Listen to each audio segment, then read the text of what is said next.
Pittsburgh, Massachusetts. Les vamos a contar la historia. Lo que habló el alcalde de Boston, Mary Walsh, hace unos momentos sobre las actualizaciones. Por primera vez, un análisis del debate que se acaba de realizar. Esa política monetaria que sí es como un chorro que abre. Con el mejor seguro médico que a lo mejor estás buscando.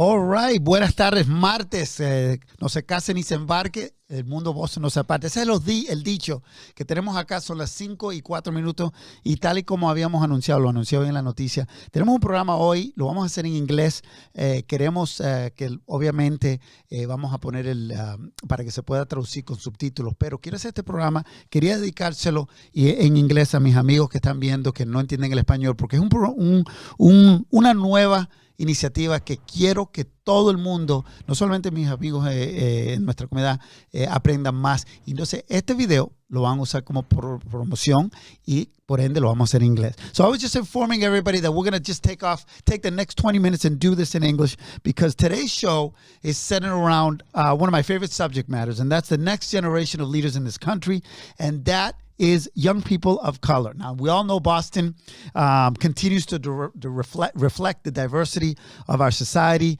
and our great city counts on a number of vested partners, and we love that. Today, you will meet several who I believe have come together to what I would call a life-altering program, and that is absolutely positively is going to impact many young people in our Black and brown communities. It's the newly formed initiative called the Community Learning Collaborative.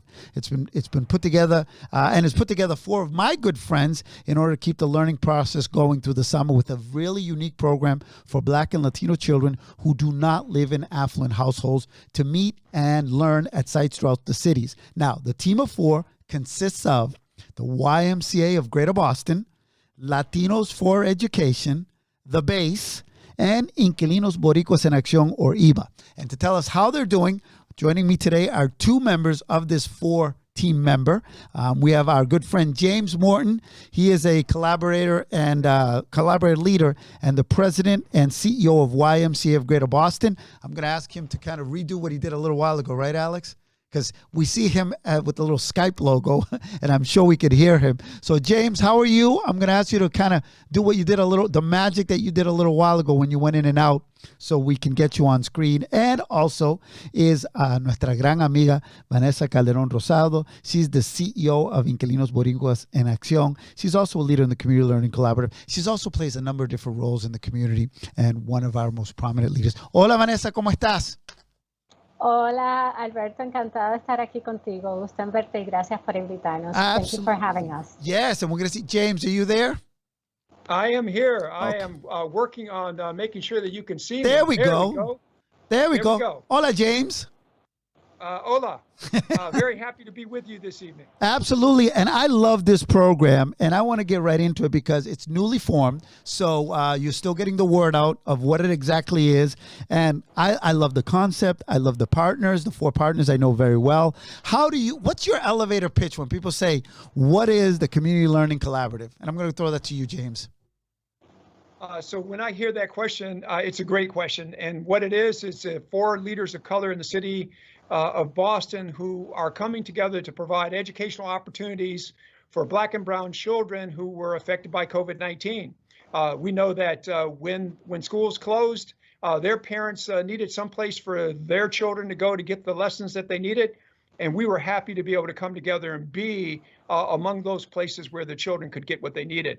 And we've gotten great results, which we look forward to your questions about what kind of results, what have you learned, which we know will come later in this interview. Absolutely. Vanessa, did I miss anything?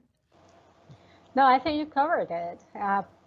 The important piece here is that we came together to really think about reimagining education for our children, especially in such a time of need, when we understand that there's tremendous learning loss because of the pandemic. So James hit all the notes. Yeah, I'd like to, Vanessa, and then James, I kind of want to take it, have you go through a little bit of exactly how you're doing it. I love what these things are called, these learning pods, right? They're all throughout the city. Tell me, how do you describe the learning pods? And then I'm going to ask James, when we come back to him, to kind of turn on and off his video, whatever magic he does to get back on camera. I'm going to ask him in a little bit. But Vanessa, how do you describe the learning pods? Sure. Well, first of all, Alberto, we came together before the pandemic, thinking about creating some level of some initiative as a moonshot to really reimagine education, understanding that we need to be aggressive and collaborative in working together to close the opportunity and achievement gaps for Black and Latino children in Boston Public Schools. When the pandemic hit and everyone shut down, we spent some time without really talking to each other because we were pivoting the work of each of our 4 organizations, EBA, the Y, the BASE, and Latinos for Education. However, shortly after, in the summer of last year, we reignited our collaboration, started thinking, what can we do to bring education and support for our children in the community? Right at that same time, across the nation, there was a learning pod movement happening, meaning parents of means were putting their resources together to bring tutors, teachers, to create pods in their neighborhoods, in their streets, and in their communities, to bring these resources so kids could learn at home while the parents are working at home or elsewhere, and there's an adult supervising them, supporting them, etc. That kind of initiative is very hard for our community to happen just because of the resources. So the 4 of us came together to really think about how can we pool our knowledge, experience, expertise, resources, energy, staff, ideas to create the community learning pods. And I'm very happy to say that we were able to create 12 in-person learning pods and 1 virtual learning pods. Each of the in-person learning pods were in communities where kids could walk to the learning pod regardless of where they were going to school. And one concept that we had in our work was that we are going to serve the whole child. Mm-hmm. We're not just going to be there from A to 4 or 5 to help them with homework and to help them connect to the schoolwork, to their schools, but we're also going to provide enrichment, we're going to provide meals, we're going to provide additional support, social and emotional supports. So we were really thinking about wrapping around all of these resources around the students and their families. That's interesting that you brought up in James. So from what I heard from Vanessa, which I did not know, is so these learning pods were already being put together in other communities, and they were obviously because of the pandemic. So for our community, this resource didn't exist until you guys kind of put this together. And now tell me about the 4 locations. And as Vanessa alluded to, what do these pods consist of, and what are the age brackets and so forth? Because I know we've got some of that information on screen in a little bit. Sure, Alberto. These were school-age children. And I need you to do your magic. I need you to come back on. Okay, let me see if I can make that happen. Yeah, I know you can. I got confidence in you, James. There we go. Let's see. There you go. There we go. All right. So these are age group children, and one of the reasons why they weren't happening is prevalently in Boston as elsewhere is because families just simply didn't have the resources to be able to come together and create these community-based learning pods. And so we felt compelled to make sure that our Black and brown children had access to these opportunities because they were going to need them because their parents had to work. And so we created these opportunities, as Vanessa has indicated, in each of the communities that our organizations serve. So we had a learning pod in Roxbury. We had a learning pod at Cathedral Church in the South End. We had a learning pod at the BASES programs. And our community organizations are serving very diverse sections of the city. And so we wanted to make sure that these opportunities were made available to as many families as we could possibly make them available to. And so we created these 12 pods, anywhere from 8 to 13 children in each pod. We provided them with opportunities to get their virtual lessons during the morning when schools were providing those lessons. And then again in the afternoon, they each got a meal. All the children were fed throughout the day, 2.5 meals a day, breakfast, lunch, and a snack. And then after school would end, we would provide enrichment opportunities where children were given a chance to participate in social emotional learning, to be connected to each other, to be connected to the adults that were operating the programs, and to get some physical movement, some activity in their lives. And we believe that as a result of this comprehensive effort created by our 4 organizations, that ultimately our children in our pods were able to continue to learn, to excel. As a matter of fact, some of their parents said they were doing better in school than they were prior to the learning pods, and they were able to withstand some of the trauma and anxiety and isolation that many children experience because of COVID-19. As we think about this, we feel so entirely blessed that we were able to come together and pool our resources, our time, our talent, our skills, and the skills and talents of our staffs, pull that all together and make these learning pods available to our children who so desperately deserved it and needed it, and to their parents who needed to work.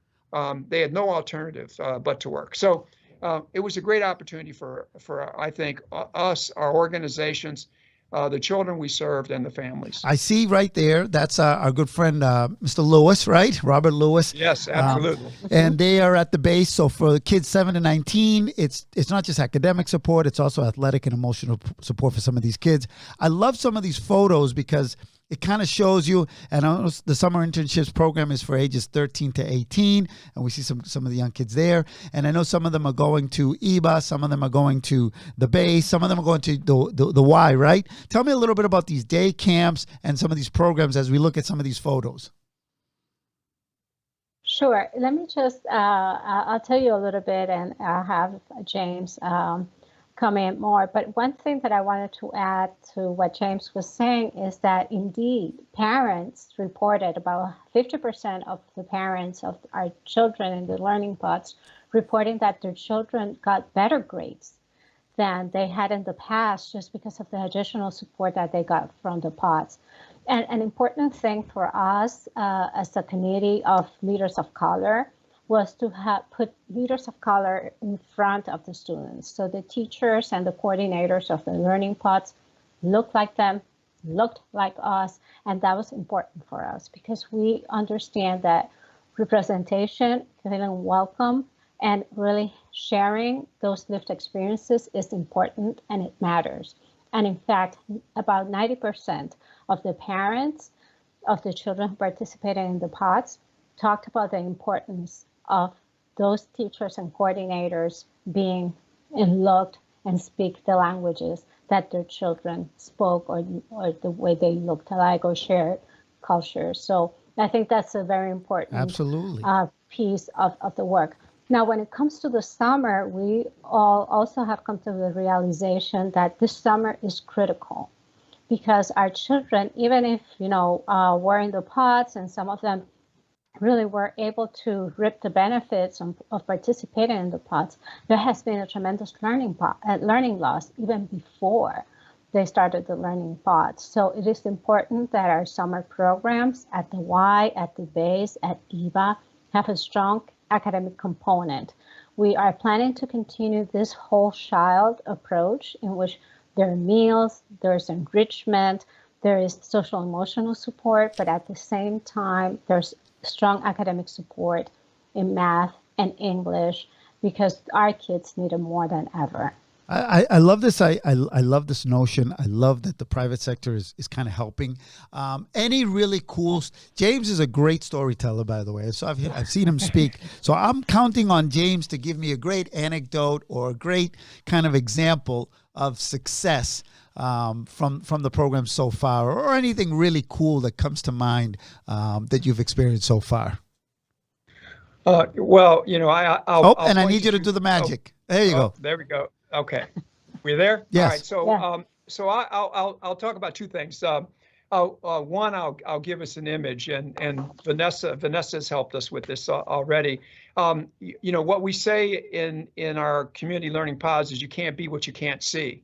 And so that's a quote from Marian Edelman, a very famous educator.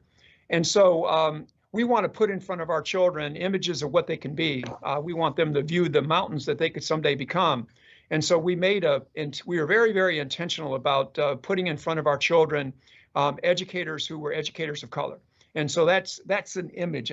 Just very important for us to us that we did this. And James, James, that's probably a big role that Latinos for Education is playing too, right? Because I know that's one of their mission statements. A great partner for you guys in that area, right? Absolutely. And the amazing Amanda Fernandez, who leads that organization so capably.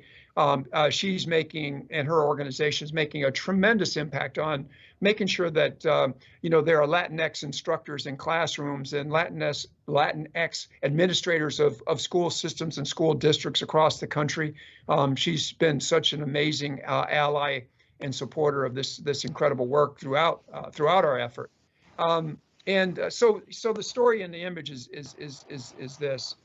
What we really are very proud of is that we came together as 4 leaders, and we oftentimes talk about how much we care about each other as human beings first, but then as leaders committed to bringing about this change within the communities that we serve, and we all bring our hearts to this work, and we all admire and respect each other for the roles that we individually play, but the roles that we collectively play as part of this community learning collaborative. And so the image that I want to share with you, Alberto, is this image of 4 people who really care about each other and who have the love of children at their hearts, and who really desperately wanted to do something to support our Black and Latino families in Greater Boston. And so this community learning collaborative gave us an opportunity to do all of those things. Now, as we think about the future, we're looking to figure out, how do we continue this important work, build upon this collaborative experience and the feelings that we have for each other, and how do we bring other leaders into that experience so that there are 4, 8, 12, 16, 20 different organizations working collaboratively with each other to address some persistent challenge that is faced by Black and brown children and families in our city, and that excites us. Yep. That motivates and inspires us, and so that's the next iteration, I think, of this work that we're trying to do on behalf of children and families. 2 quick questions for you, James. Is this something unique to Boston? Is this something unique? Is this something in the area? Has this been done across the country? And do you think any of the lessons that you guys have learned you can pass on a little to the Boston public schools, and not just Boston public schools, but public school systems across the Commonwealth? Yeah. Well, yes, we know that community learning pods or equity pods are happening in other cities across the country, and in fact, we hope they are because our children and families need them, and so we hope that this isn't something that's just unique to Boston, but I would be hard pressed to believe that there are 4 leaders in any other city in America who care about each other the way the 4 of us do, and who wanna bring about positive transformational change in communities at the level that we do. But again, I say that hoping that there are other communities and there are other leaders that feel the way that we do about this work. And then to answer the last question, the last part of your question, we really do believe that this is an opportunity for the community-based organizations and the public schools to work together to reimagine education in the city of Boston. See, we believe that education happens in school and out of school. And I believe the community learning pods have given us an opportunity to prove exactly that if we as nonprofit organizations partner with our public schools, that we can do great things in support of children and families in Boston around the educational success of students. And so we're determined to continue to find ways to to interact and intersect with our schools to make sure that we're supporting student learning both during the school day and during those times when the children are working are within our organizations in the community. That's awesome. Vanessa, tell me a little bit about what these children are going to be doing when you have them over at EBA. I know it's a big arts center, and that's a big part of the program as well, because it's a very well-rounded kind of program, right? Yes, absolutely. Before I tell you what they're going to be doing, let me tell you one more thing around that collaboration with Boston Public Schools. Like we were able to prove through our learning pods, we were able to put leaders of color leading the pods, right? Coordinating the program, teaching our children, creating a learning environment that looked like the children. So we believe that that's a very valuable lesson that we hope to carry and help others understand, in particular Boston Public Schools. For many years, we advocates have been pushing for more diversity in the school system, especially in classrooms and school administrators, and it's possible. We were able to prove that's possible. We launched the learning pods in no time, and you found good qualified candidates, right? Exactly. More than enough, right? Exactly. So we're very excited about that, and really hope that to share that among all the other lessons that James mentioned and many others with other leaders, and to continue to grow this partnership and collaborative. So there's a lot of great stuff that we're learning and we've learned through this process that we truly hope to share, and particularly with the public schools, and work in collaboration and partnership with the schools. So I see arts, internship, and career readiness. That's what you're going to be working on, right? Correct. So now to what we're going to be doing this summer. So this summer we will concentrate, we focus again most of our energy with young people, teens. One of the learning pods that we ran this past year was a virtual pod with teens, and one of the young men who participated in our learning pod, an African-American young man who actually lives in Villa Victoria, he had not been very engaged, and he had been struggling with school. Since he joined the learning pod, I actually saw his mom last week as I'm walking in the community, and she stopped me to say what a difference the learning pod made in engaging him with schoolwork, in keeping him up, keeping up with his schoolwork.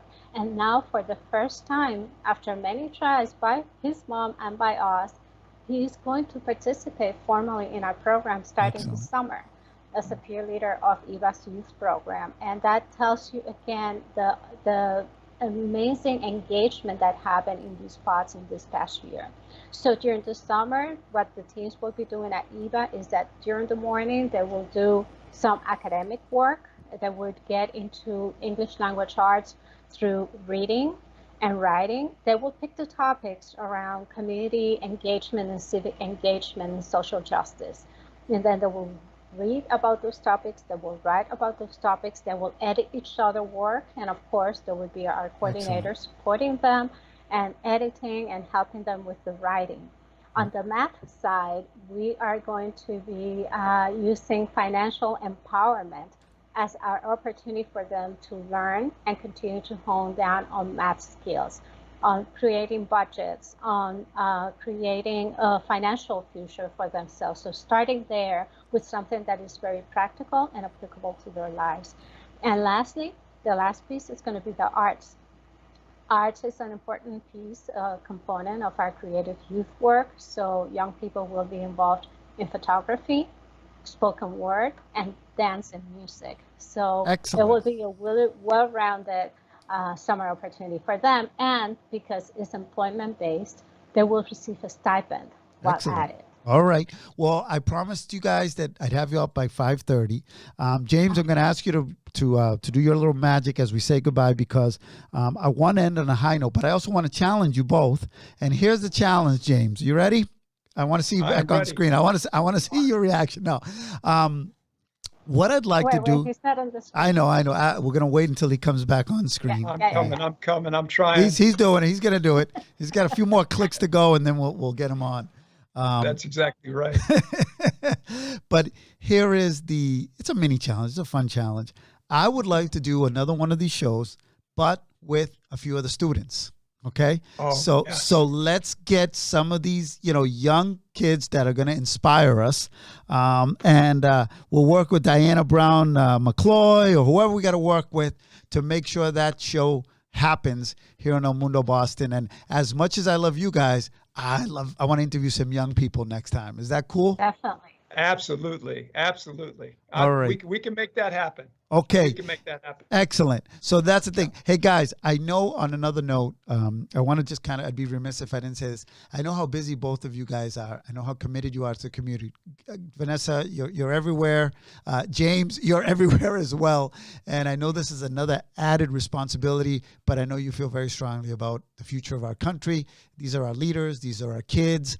And I want to, in the name of our communities, thank you both for your leadership and your commitment. So great job, and proud of both of you. So, and thank you for taking the time.